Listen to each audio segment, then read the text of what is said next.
Hey everyone, and welcome to week 2 with my Mustang. I don't have nearly as much footage for these days because I was getting ready to go on the road, but this was the start of day 7. This was the session right after I posted that last video.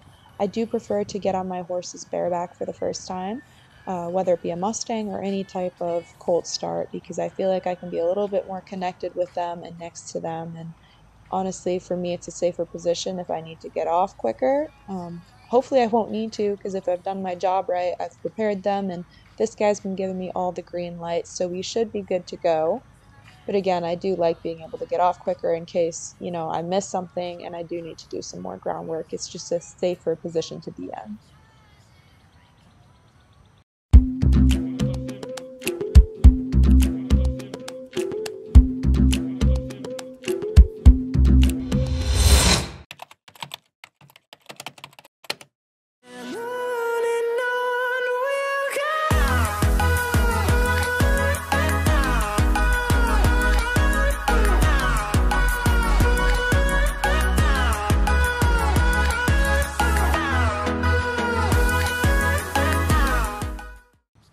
This is actually the very first time that I've ever sat on him. Now, I'm going to be taking it pretty slow with this guy because you can tell he's still fairly young, 3, maybe 3.5, and he's still got some weight and muscle to gain.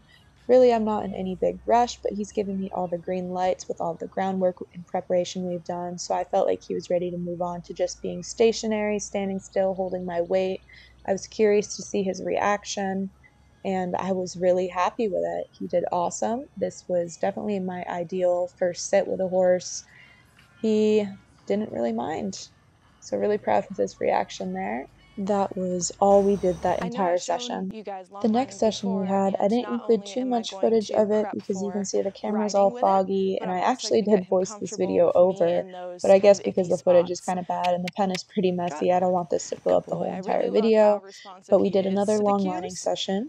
In this session, we were mainly working on upward and downward transitions and really focusing on that halt.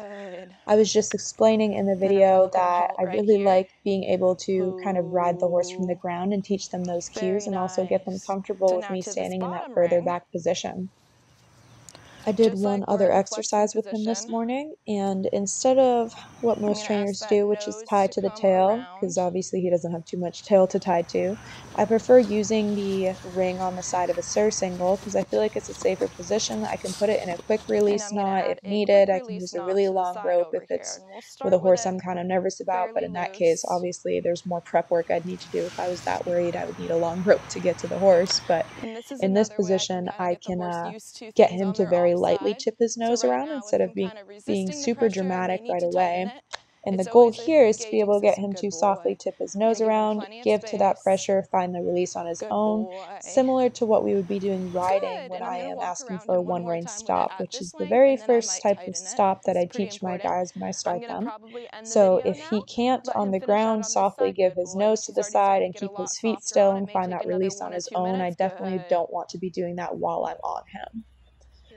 The other thing I did later that day, or maybe it was the next day, I worked on ponying him, which I'm definitely not a pro or expert at. As you can see, I don't even have him dallied off of Lynx. I'm just holding the rope in my hand. I really wanted to see how he would react to this because some Mustangs are really nervous when a horse and rider approach them the first couple times, and he was really chill about it. The only thing that spooked him was when I was mounting Lynx in the pen. He would kind of take a step or two away and get nervous about that, but we worked through that just with some repetition.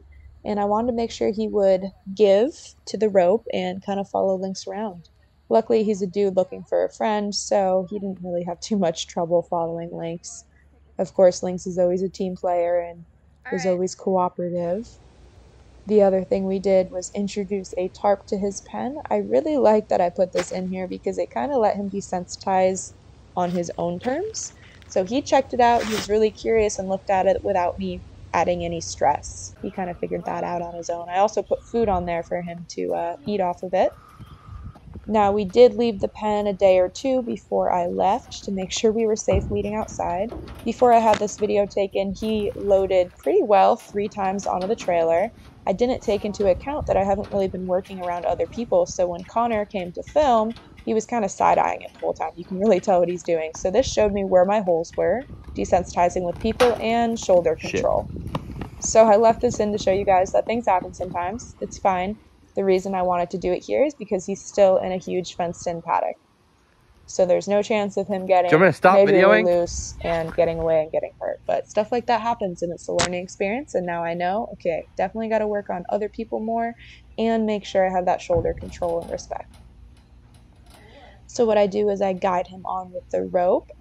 Anytime he moves forward, that slack comes in and I don't immediately ask him to move forward again. I give him a few moments to relax. And with my carriage whip, I'm reaching back and guiding that hind end forward. And I actually did teach him how to back off of the trailer before turning him around to hop out. Sometimes they get a little bit hot and frisky to jump out forward, just like when we unload them when they're initially wild. They may get into that mindset and think they have to just unload really fast. Friend, you're getting I a did friend. not record him loading up because, as you can tell, it is dark out. Okay, It's another horse is about getting on the 1 trailer. a.m. or so, and he's already loaded. He did a great job loading. And here we are on our first moving ride. We are in Arizona, which is where we just hauled to, and I am visiting Jeff Cook's place in Tucson. And he is my middle ground person for this. So currently I'm just the passenger on this little guy, and he's pretty happy to be going along. This is the end of our ride. We didn't ride for a super long amount of time, but all I'm doing is being the passenger, and then you'll see me turn his head in when I'm ready for him to stop, similar to how I would yield his hindquarters if we were lunging or round penning at that very moment.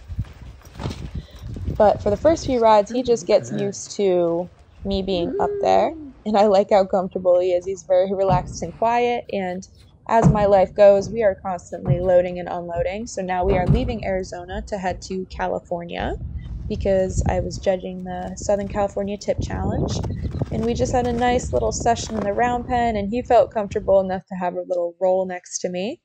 Right after that challenge, we went up to Southern California, kind of LA area, and we were working on trotting in hand, a couple more easygoing rides. He's really connected with me and really just getting him more settled in this bigger environment.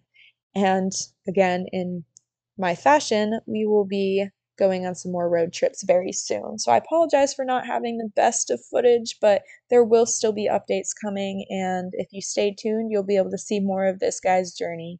Thank you for following along.